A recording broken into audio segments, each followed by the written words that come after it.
히브리서 10장을 같이 공부해 보도록 하겠습니다. 히브리서는 13장까지 있거든요. 10장인데 한번 같이 볼까요? 10장에도 믿음으로 말미암아 살리라는 구절이 있습니다. 전 성경 전체에서 4번 나오는 구절이죠. 그 장 주제를 정했어요. 10장 38절에 나오는 구절인데 첫 번째 소제목은 율법은 좋은 일의 그림자다. 두 번째 세움을 위해 제거하셨다. 그리고 세 번째 마음속에 생각 속에, 네 번째 믿음으로 말미암아 산다. 그렇게 정해봤습니다. 늘 말씀드리지만 모든 성경 구절 단어 표현은 다 우리 모두에게 참으로 보석같이 귀한 것이죠. 그러나 그럼에도 불구하고 모든 구절과 단어를 다 다룰 수는 없잖아요. 그래서 저는 이 이제 장 주제와 소제목을 정할 때 특별한 원칙을 특별히 세우는 건 아닙니다. 어떤 분들은 이 장의 핵심 구절이 무엇이냐, 핵심 단어가 무엇이냐 이렇게 찾는데 저는 그렇게 접근을 안 합니다. 왜냐하면 자칫 그렇게 하다가는 일반 학문, 일반 문학서적을 다루는 방식을 성경에 그대로 적용하면은 그것이 성경을 너무 격화시키는 결과가 줄 수 있다 보는 것이죠. 하나님 말씀은 특별한 핵심이 있는 게 아니에요. 다 핵심이죠. 다만 저는 이 말씀이 나에게 와닿는 말씀이 어떤 말씀인가, 그리고 현재 이 저자가 이 말씀을 무슨 뜻으로 이 말씀을 하려고 하려는가, 그런 정도, 그리고 현재 이 시대 가장 적용하기에 적합한 내용이나 단어나 구절은 어떤 것인가, 또한 성령께서 지금 나에게 주시는 말씀, 더 나아가서 이 말씀을 지금 성경을 유튜브 강의를 함에 있어서 주님 유튜브를 보시는 분들에게, 이 시대 교회에 몸을 담고 있는 저분들에게 어떤 말씀을 전해야 가장 적합한 말씀입니까? 그렇게 여쭙고 성령의 인도를 따라 그렇게 장 주제도 정하고 소제목도 정하고 그렇게 합니다. 물론 이렇게 제가 정하는 것이 모든 분들을 만족해 줄 수는 없지만 분명한 것은 성령님의 인도를 따른다는 것이죠. 제가 특별한 원칙을 세우는 건 아니고요. 제가 저에게 주신 하나님의 은혜와 지혜와 지식, 이 일을 바탕으로 주님께서 인도해 주세요. 그러면서 마음에 와 닿는 그 구절과 단어와 문장을 나름대로 채택하고 또 이렇게 만들고 그렇게 해서 이렇게 요약을 하는 겁니다. 저는 성령님의 인도를 따른다, 그렇게 말씀드릴 수밖에 없어요. 그렇잖아요. 제가 특별히 연구한다고 해서 갑자기 나오는 것도 아니고 하나님께서 저를 40여 년 동안, 아니 60평생 저를 만들어 오셨고 저에게 주셨던 은혜와 경험과 체험과 지식과 지혜, 이거를 그저 자연스럽게 그냥 전달하는 거죠. 그리고 여러분에게 교류하는 겁니다. 나눈다는 그런 마음가짐으로 이 말씀을 저는 여러분에게 전하는 것이죠. 그러면서도 예를 들면 히브리서 10장을 한다. 히브리서 10장을 어떤 분이 읽으실 때, 연구하실 때, 이 내용을 전하면은 10장 전체를 충분히 바로 그 강의를 듣는 분의 것을 만들 수 있겠다. 그런 것도 이제 하나의 제가 하고자 하는 목표가 되는 것이죠. 자, 10장을 장 주제로 믿음으로 말미암아 산다, 그렇게 정했어요. 1 소제목은 율법은 좋은 일의 그림자다. 1절에 보니까 율법은 다가올 좋은 일들의 그림자는 갖고 있으나 그 일의 형상 자체는 아니다, 이렇게 나왔어요. 즉 율법은 무슨 얘기냐? 그림자라는 거죠. 실체가 아닌 거예요. 그럼 실체가 아니까 무시해도 좋다? 아니죠. 그림자를 잘 살펴보면은 실체를 알 수가 있는 거죠. 우리는 신약 시대에 살기 때문에 우리는 실체를 지금 보고 있죠. 그러면서 구약을 미루어 그림자를 알 수 있지만 구약 시대에 살던 사람들은 단순히 그림자만 보기 때문에 실체를 참 손에 잡기가 매우 어렵겠죠. 우리는 저와 이 시대를 살아가는 저와 여러분들은 참 행운의 사람들이죠. 럭키 피플이라고 볼 수 있어요. 왜? 우리는 실체와 더불어 있고 신약 성경이 우리 손에 있잖아요. 그 신약 성경의 기반 위에 구약을 이해하는 것은 어렵지 않죠. 그러나 구약 시대의 사람들은 참 알 수가 없죠. 너무너무 어렵죠. 선지자들조차도 알 수 없었으니까. 왜? 그들은 그림자 세계에서 살았다는 거죠. 자, 형상 자체는 아니므로 그들의 해마다 계속해서 드린 그런 희생물로는 거기로 나오는 자들을 결코 완전하게 할 수 없다. 예. 즉 4절에 황소와 염소의 피가 죄들을 제거하는 것은 불가능하다. 예. 그러니까 구약의 제사는 제거하는 것이 아니에요. 그냥 덮는 거죠. 덮는 거죠. 그리고 구약의 수많은 제사는 그들은 평생을 대대손손 그런 제사를 드리면서 살았어요. 근데 우리는 그거를 무시해서는 안 되겠죠. 왜? 그들은 그들의 삶이 있어요. 그렇죠? 그들은 어찌 보면은 오늘 우리를 위해서 준비한 사람들이 희생물이 될 수 있는 거예요. 어찌 보면. 사실 구약의 유대인 그 이스라엘 백성들이 그토록 고초를 겪고 하나님께 반항했고 반역했지만 참 포로를 당하고 죽고 이런 사건과 사연들이 있었기에 그것이 오늘날의 저와 여러분의 자양분이 된 거 아닙니까? 그래서 사실 우리는 그 유대민족들을 좀 긍휼히 여기는 마음이 있고 한편으로는 참 고맙다. 그런 마음도 가져야 될 것 같습니다. 사도 바울이 말한 것처럼 참 감람나무 그들에 대해서 우리가 참 감람나무 즉 참 올리브나무에 접붙임만 우리가 그 참 올리브나무를 무시하거나 경멸하면 안 된다. 그렇게 한 말이 생각나죠. 어쨌든 율법은 그림자였다. 그리고 실체가 현재 왔다는 거죠. 예, 율법은 흔히 하는 말 있죠. 해를 가리키는 손가락이다. 표상이다. 실제가 아니다. 예표에 불과하다. 예표. 불완전하죠. 그 사실을 우리는 알고 있죠. 그러므로 참 이스라엘 백성들을 위해서 기도할 필요가 있기도 한 것 같아요. 아직도 제체를 안 시킬 교회나 또는 메시아닉 주어나 유대인들은 아직도 희생 제물을 드리고 있잖아요. 좀 아쉽고 안타깝죠. 자, 율법은 그림자다. 우리는 현재 실체 앞에 있고 실체를 보고 있고 실체의 영향 아래 있고 실체의 은혜 속에 머물고 있다. 자, 두 번째, 제거의 이유는 세우기의 목적이다. 자, 희생물과 헌물은 주께서 원치 아니하시고 나를 위하여 한 몸을 예비하셨나이다. 죄로 인한 번제물과 희생물들은 주께서 기뻐하지 아니하시나이다. 그러면서 오 하나님이여 보시옵소서 내가 주의 뜻을 행하러 오나이다 하였나이다. 시편 40절을 인용했습니다. 그러면서 내가 주의 뜻을 행하러 오나이다 하셨으니 그분께서 첫째 것을 제거하시고 둘째 것을 세우리 하심이라. 예. 그죠? 바로 이 뜻으로 말미암아 예수 그리스도의 몸이 단 한 번 영원히 드려짐을 통해 우리가 거룩히 구별되었노라.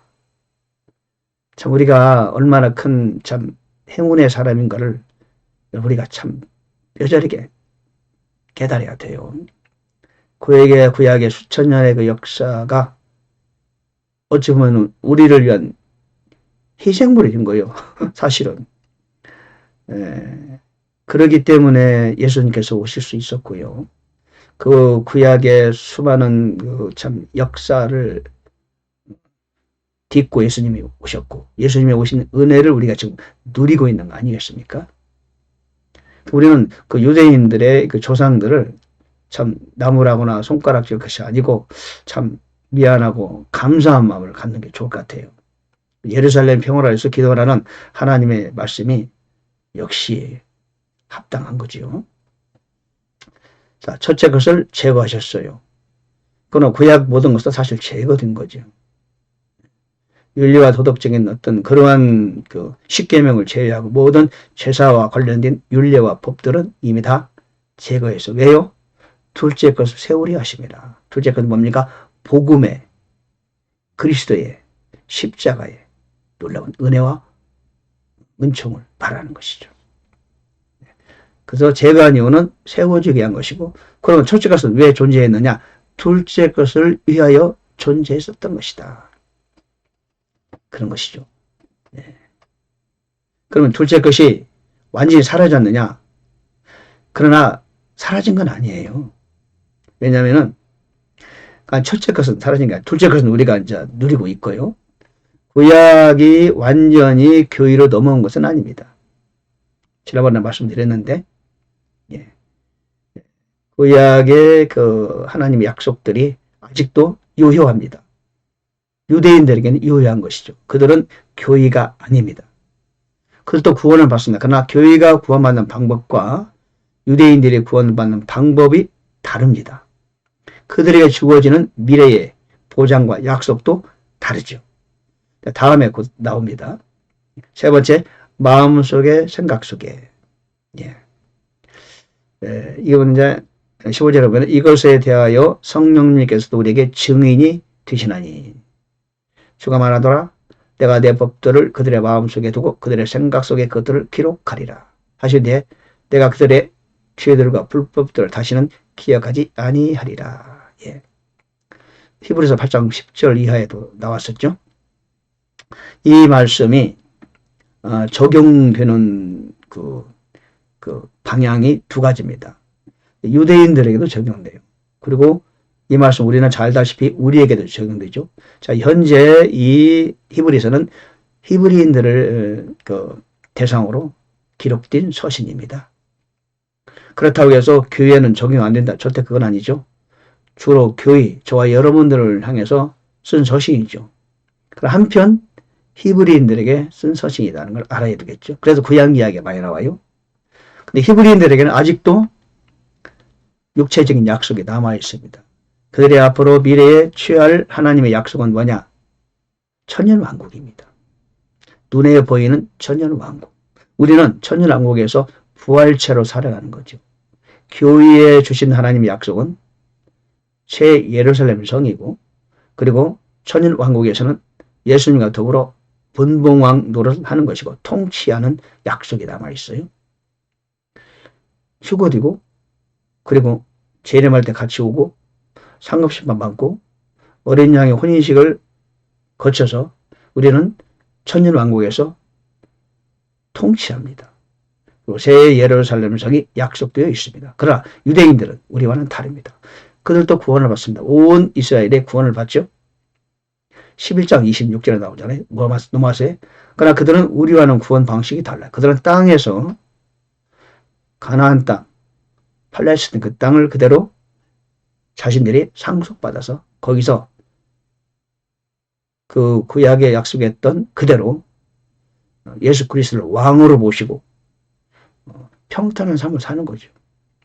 지구상에 가장 우뚝 서서 온 민족이 그들이 약속받은 게 그거예요.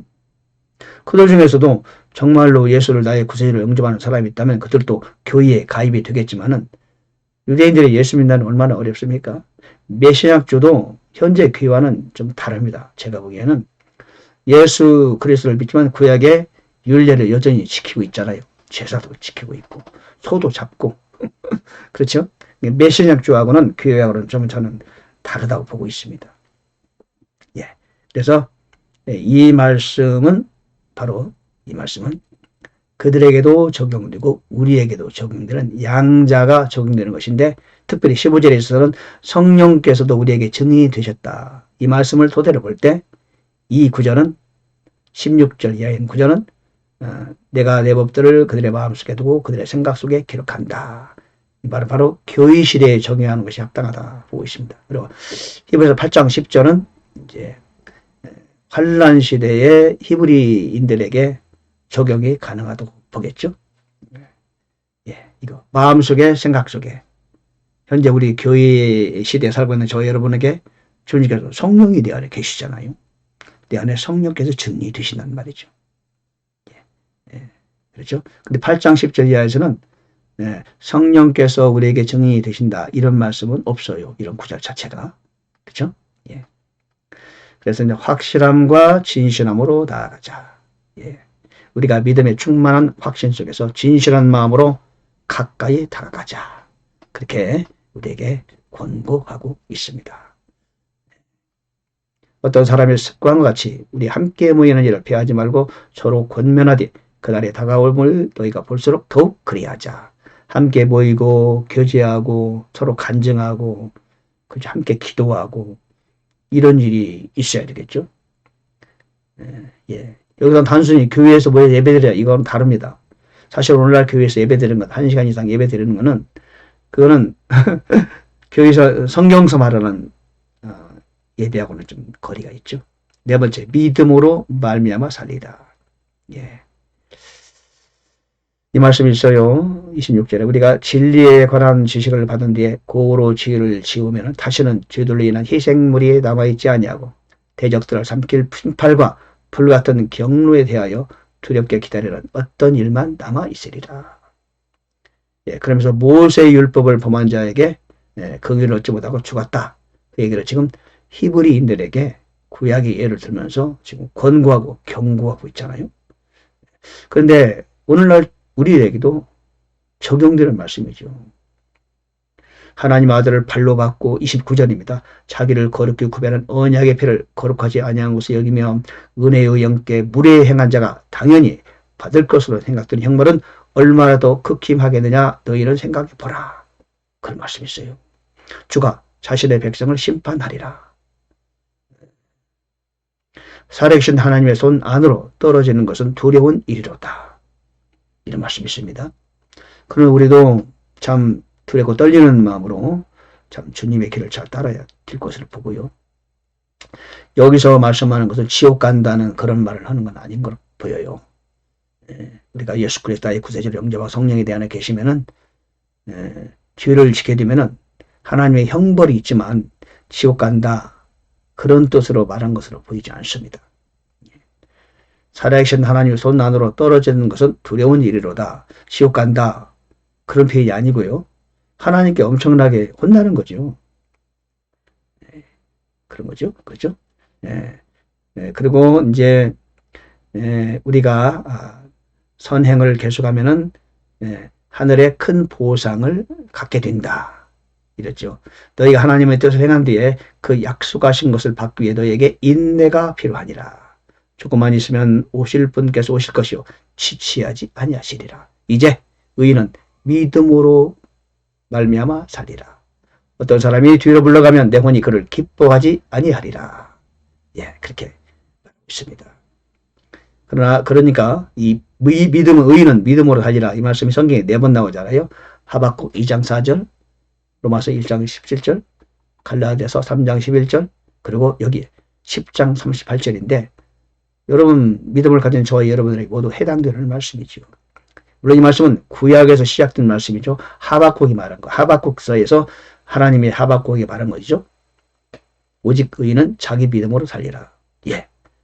오늘날도 마찬가지 그 말씀이 적용된다는 거죠. 예. 환란 시대에 모든 사람에게도 적용되겠죠. 환란을 통과하는 사람에게는 믿음과 행위가 동반돼야 되니까. 그러나 오늘 이 시대 저와 여러분에게도 마찬가지죠. 가만히 있다가 모든 것이 저절로 되는 거 아닙니다. 가림이나 우대교리에는 그런 비슷한 유형의 참 교리가 있지만 성경 어디에도 봐도 가만히 있으면 된다는 그런 말씀 없어요. 사도 바울의 서신을 봐도 힘쓰고 애써서 수고하는 그런 자에게 상급이 있고 사도 바울도 그랬잖아요. 내가 내 몸을 쳐서 복종시키는 이유는 내가 남에게 복음을 전한 다음에 내가 버림받을까 두렵다. 여기서 버림받는다는 것도 지옥 간다는 걸 의미하지 않습니다. 고전 9장 27절에서 그렇게 말했어요. 그러면서 운동장에서 다름질하는 자들이 상을 얻기 위해서 수고하지 않느냐. 너희도 이와 같이 상을 얻기 위해서 다름질하라. 그렇게 우리한테 경고하고 있습니다. 권고하는 거죠. 그래서 우리는 믿음으로 살아야 돼요. 믿음으로 살아야 됩니다. 믿음을 포기하면 안 됩니다. 믿음을 외면해서도 안 됩니다. 성경은 분명히 우리에게 여전히 고군분투하고 싸우며 주님과 함께 내 안에서 성령님을 의지하며 나아가라고 이렇게 권고하고 있습니다. 감사합니다.